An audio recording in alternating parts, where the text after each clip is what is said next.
So, Susan, thank you so much for being on the show. Well, thank you so much for having me. It's really awesome to be here. I always like to start with asking, like, why you do this work. Why is this what you're Ah, passionate about? What brought you to this? mm. Yeah. Yeah, thank you so much for that. Well, it certainly wasn't something as a little kid that I thought I would be doing as an adult. We don't sit back because I want to be a sex therapist one Right. day. So I'm sure you can relate. Well, it Yeah. really came from my own personal journey, my own personal awakening. I was in a sexless marriage for about 10 years. And when I left that marriage, I ended up in another relationship where the problem essentially followed me. It showed up in a slightly different way, but I had a moment of really realizing that if I wanted anything different, if I wanted more depth, more connection, I wanted to have more deeper experiences sexually, that it wasn't going to be my partner's responsibility to bring that to me. So I made a decision to really undergo the study of my own sexuality, really made time to commit to learning my own body, my pleasure, my arousal map or lack thereof, and really how it all worked. And I had a moment where I realize that love, pleasure, and orgasm are something that exists within me and within my own body when the obstacles are kind of cleared out of the way. And Mm. some of those obstacles, I'm sure we'll kind of talk about that today. But I had this moment of just pure love, pure pleasure, and massive full body orgasmic experience. And I just realized, like, wow, the world would be such a better place if more women knew how to find that pathway within themselves. And at the time, I was in graduate school getting my master's degree in counseling. And I knew right then and there when I had this experience, like, I really want to be a sex therapist. I want to help other people be able to find this pathway because there's so much, as with the couples you work with and in your work that you're doing, there's so much confusion out there around Hmm. sexuality. And we just don't have the roadmap to know how do we get to this place we want to get to. So Yeah. I had kind of discovered that in me. And that was really my dedication to wanting to make the world a better place. And it turned out to later down the line, as I got into my sex therapy practice, what showed up in the room were couples. It wasn't individual women. And I think there's Right. really a reason for that. Yeah. So couples are really my specialty. And obviously, as you know, and we all know, the world is a better place when relationships are harmonious and they're working. And when we have Right. the pathway to make them functional and make them not just functional, but joy, we're not just coping, but we're Yeah. really having joy. And sex is what sets that intimate relationship apart from every other relationship we have. So sex is really important in my book. And I know you share that view as well. Right. Right. I wouldn't do this work if I didn't think it was important. And it's funny because I say that too. It's like I'm really making the world a better place. And sometimes it feels kind of cliche or something. But Yeah. I do believe if couples don't have to expend their energy worrying and Yes. disconnected, the drain and burden of that you could put towards, your kids, your family, your job, your Oh. passions, right? So, Yeah, you're right. yeah, Everything is better when the relationship's functioning, it's happy, and it's harmonious. Everything's better. We know what a drag that is and how much mental energy that takes up when things aren't feeling yeah, right or aren't going well. So, right, right. So, you mentioned moving the obstacles out of the way. yeah. I'm curious, like what are the categories or the most common obstacles you think Yeah. people have to that kind of connection to their sexuality? Sure. Yeah, I think the main one, the biggest obstacle, and so there's categories under this biggest obstacle. The biggest obstacle to our pleasure, our capacity for pleasure is tension. And tension can show up in one of three ways. We have mental tension, emotional tension, and then physical tension. Most of almost everything comes from mental. If mental is like, I don't want to feel anger, I don't want to feel sad, so I'm going to not feel. And so we kind of crystallize or harden around that feeling. That's our mind. That's the mind coming and Hmm. saying, don't feel that, don't feel that. Mental tension can also look like I'm not present, right? I'm Yeah, worried about, yeah, like what do I have to do later? Or are the kids, they're down the hall, are they okay? Like that whole, the chitter chatter in the mind, that's also mental tension. yeah, And then the emotional tension is sort of that, it's the shutdown, the not wanting to feel, particularly what we would consider to be the negative emotions. So things like anger, sadness, guilt, shame. We have to feel all of that in order to feel the good stuff as well. That was a big part hmm, of what I discovered when I was, really working with my own sexuality. And then physical tension is sort of the last one. A lot of physical tension is related to the emotional and mental. And so that's sort of like, it's sort of the least valuable, I think, in some ways when we're talking about sexuality. It can be a part of it, but if we resolve the mental and emotional, a lot of times the physical piece can also clear up with that. So it's about being able to fully embrace what are we feeling in the body, not just physically, but also emotionally. And can we embrace the quote unquote negative emotions. And that's, part of my path. And when I sort of woke up to this, it was a huge experience of realizing that I had stuffed a lot of anger, grief, and sadness, and it was just being held in my sexuality, in my genitals. It was all just kind of, and I didn't even know that. Mm. So when I started to self pleasure and resensitize my body sexually, that's what showed up. It wasn't like, oh, this is great and it's pleasurable. It was like, gosh, I feel like Uh, terrible, all these emotions. But then from that, it changed into pleasure and joy, and then love and all the other things. So if we can work with tension and being able to come into relaxation, presence, and awareness, and the embrace of everything that shows up inside of that, that then is how that potential obstacle is no longer an obstacle, because there's a free flow of energy and emotion, and then our sexuality can flow freely from there as well. all right. So things like being raised with, guilt and shame around sex, like sex negativity or trauma, Yeah. that kind of stuff, is that all sort of mental or maybe Well, emotional? It straddles these, doesn't it? And then gets it locked in the really, body. yeah. I mean, yeah, because I think we have the social and religious programming that come in that contributes to the emotional tension. Right. It's saying it's not, I grew up in a family where I wasn't allowed, like anger was not really allowed. It was be nice, smile, don't be sad, be happy. And so I learned to just kind of like, oh, it's not safe to be, my anger is not welcome here. It's not safe. So I shut it down. I mentally like don't feel that. Yeah.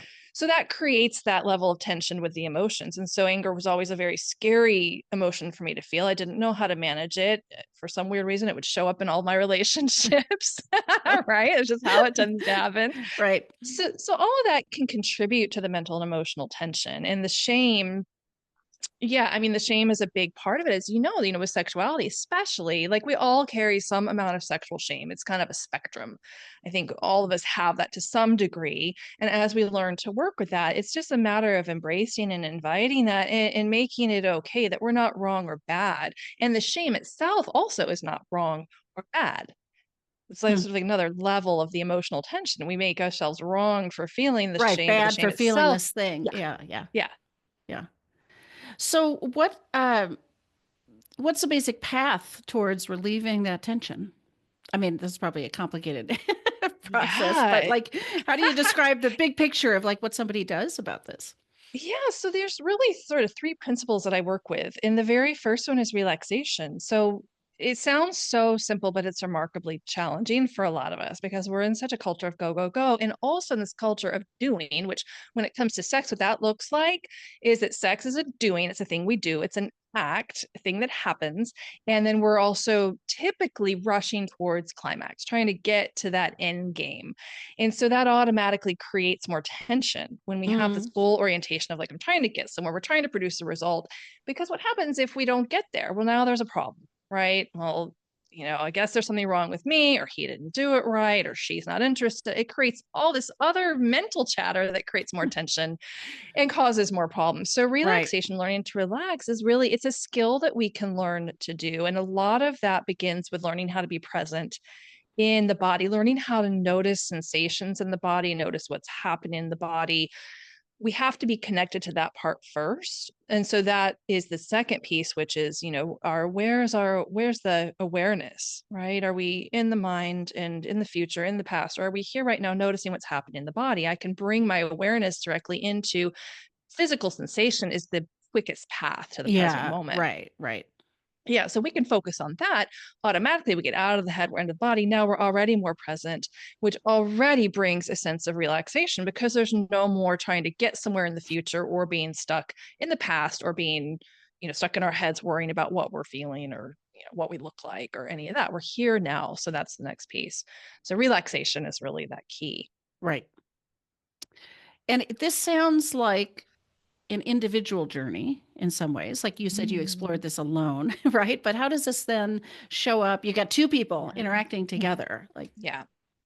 Absolutely. Well, yeah, in my case, that was just sort of how the chips landed. I had gone through the divorce. I was not, I was in a relationship briefly a year or so after the divorce that didn't last long. And that was where I found myself like, wow, like this problem is following me.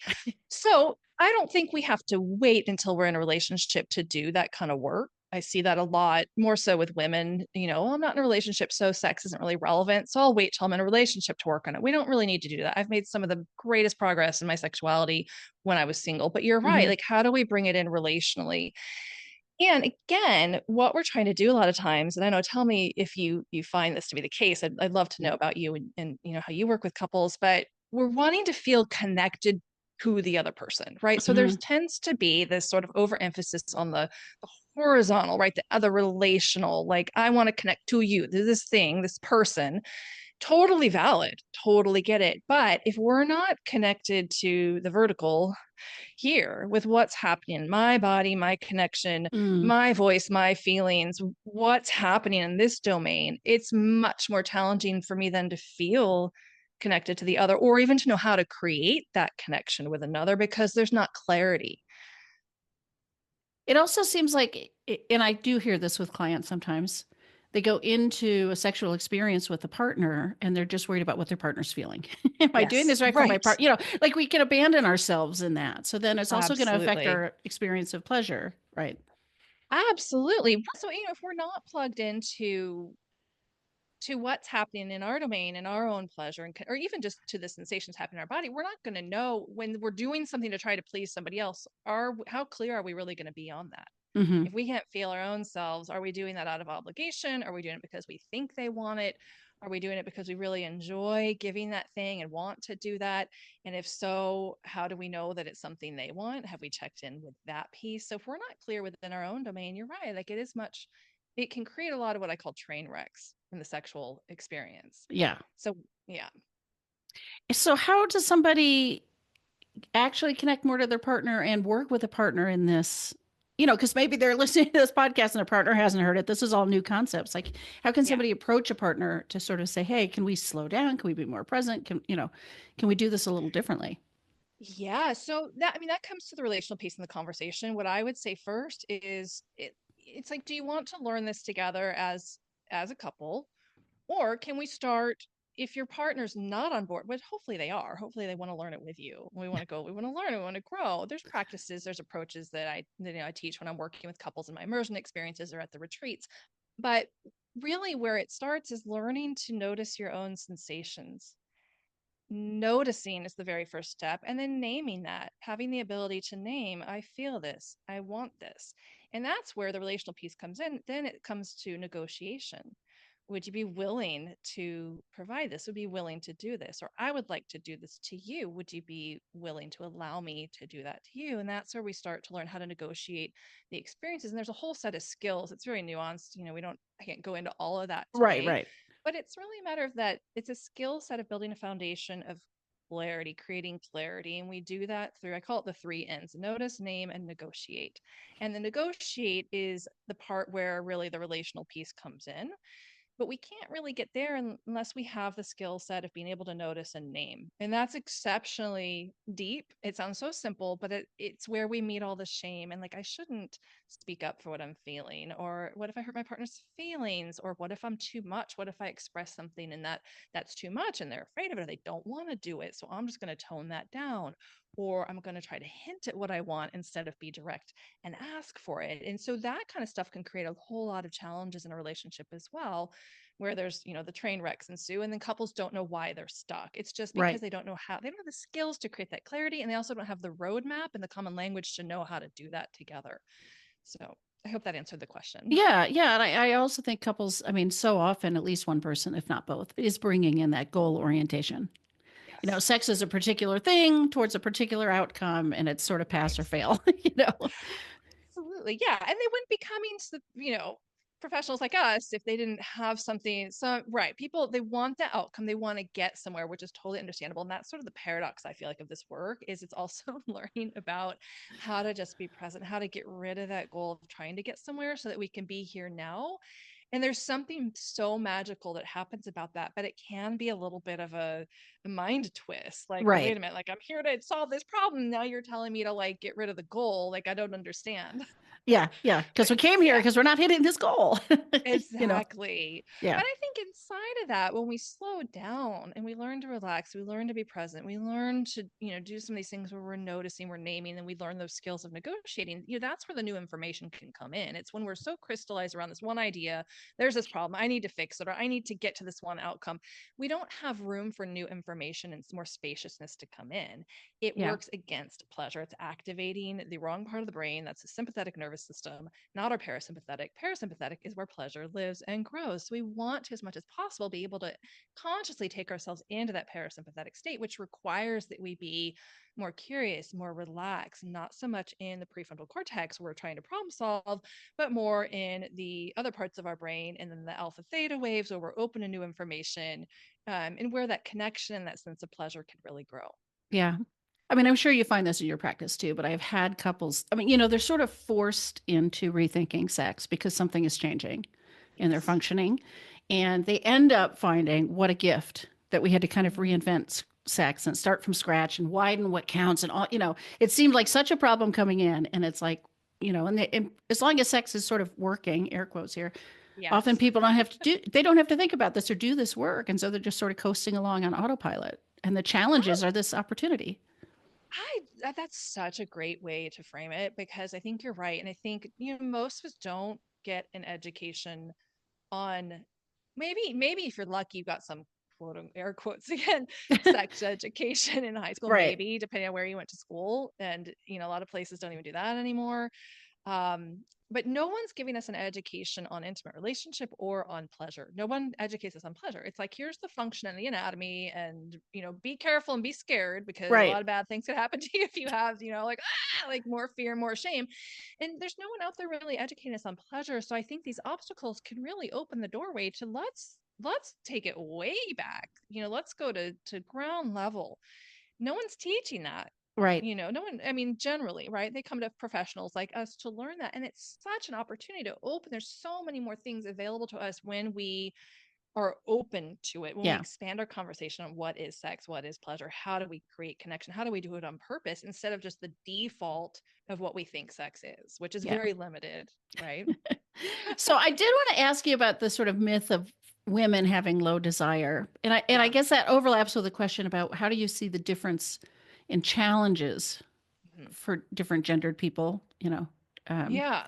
because there's Yeah. the way we're socialized, first of all, I guess it really makes a difference. But Yeah, I think that, right. So I think that generally speaking, there is the stereotype that female identified or women tend to be not as interested in sex as men. And that's what I call the myth. I don't believe that that's true. And, I was that woman. I was in a marriage for 10 years where I was the disinterested. Not that I didn't desire sex, I just didn't desire sex with my husband. And I right. felt very asexual and I felt very low. He was the high desire, I was the low desire. I think we have to get out of that conversation of high and low desire and reframe it, because we have different pathways to arousal. So that's one of the things. And the other piece is really just this lack of education. And generally speaking, because the female anatomy, it's internal, right? It's not external. We're not like little boys where we're touching ourselves in the womb. It's a much different thing for women, just in part because of how our anatomy is designed. So there tends to be a lot more shame and a lot more mystery, even though there doesn't need to be. But even today, people still think the G spot is some mythical place that might not exist. I mean, come on, like, I think we need to get past that. I think the G spot is an actual structure in the vagina. Like, it's a thing, it is real. So the lack of education that is women, our sexuality tends, in general, these are generalizations. I know not everyone is the same. And yes, we have different gendered people, we have transgender, there's a whole lot of other stuff going on out there than just the standard Right. heteronormative. But for the purpose of this conversation right now and making this point, is that we have the lack of education on how we're wired, and that our bodies, because of how the erectile tissue is structured in a woman's body versus a man's, we tend to need more time for our bodies to warm up.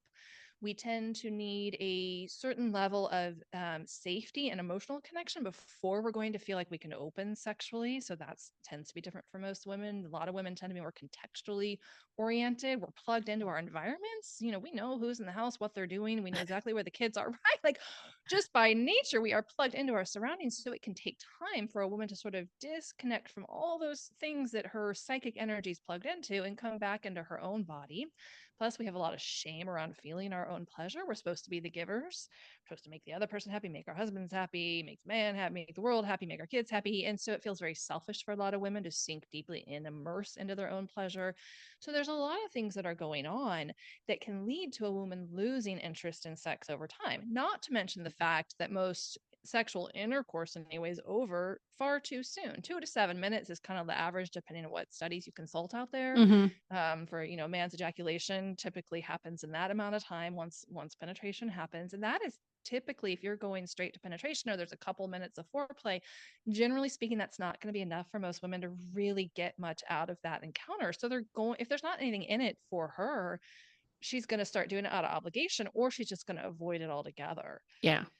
So we have to look at the narrative on that and start to have a new conversation that Yeah, women it's have. like these differences get pathologized, right? Just because we're Abs- different, all of a sudden it's wrong. Oh, that's such a good point. There was a study that I read. It was a 2005 study done by, I think it was Albert Einstein College and Yale University, where the study was done on women's sexuality, and their conclusions were that 50% of women are sexually dysfunctional because, yeah, I know, I was so offended by this Yes. because Yeah. the reasons were lack of orgasm and numbness in the clitoris. So okay, so now we're dysfunctional because those are solvable problems. And I'll tell you, I didn't have orgasm challenges in my history, but I did when I started to really get present with my body and slow down. I had a lot of numbness. It was weird. Huh. And that's not a dysfunction. That's a function of not feeling and not being sensitized. So that's Right. a solvable problem. It's, now we're Yeah, labeled as like, it's how we're approaching this stuff, not the yeah, actual, person or anatomy. Yeah. exactly. And my goodness, to be labeled as dysfunctional, I mean, what are women supposed to do with that? Like, I Yeah. guess we're just screwed. Yeah. Yeah. I mean, so much of my Not literally. yeah, unscrewed. Yeah, so Yeah, much of my effort is towards helping people understand they're not broken. No one is yeah, broken here. right. No matter what kind of challenges you're having, it's not a Yeah, disaster. It's an opportunity, and we can it's it's going to make sense, and there's things we can do about it. yes, and I think we get what also happens on the women's sexuality conversation around this feeling broken. We're fed out there in media and movies and all that kind of what the sort of standard is, which we know the standard for most things is set to what works for men. So if we see in a movie, let's say, where the couple are getting hot and heavy and they're getting it on and it's great and everyone's ecstatic and it's sum total of about 30 seconds, he has an orgasm, she's right there with him and it's great. And then in real life we try that out and like, well, he did it, he got there in Yeah. 30 seconds, so what's wrong with me? So our culture doesn't help, so we Right. need to change that narrative. And yes, there's so much more available out there that we just need to take the time to learn and educate ourselves. Yeah. Yeah. So where can people find you if they want to know more about you and what you offer? Yeah, absolutely. I do have a free resource if your listeners are interested on the some of the keys we talked about with notice, name, negotiate, and the three pleasure keys of relaxation, presence, and awareness. And they can get that at pleasurekeys.com.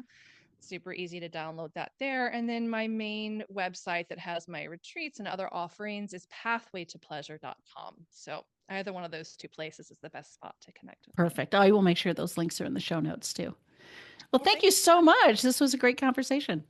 Yeah, thank you.